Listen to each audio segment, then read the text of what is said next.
Hello 18! Welcome back to my channel. Thank you for clicking this video. Update tayo with SB19 at Benny.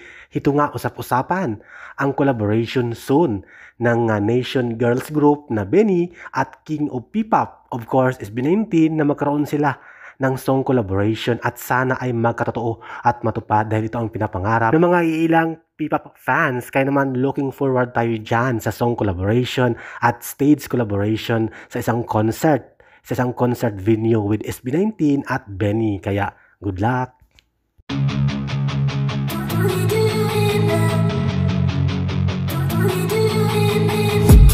I've been dreaming on in my head like I've seen it. A life worth living is a life with meaning. I'll do what I love till my heart stops beating. I'm feeding this demon.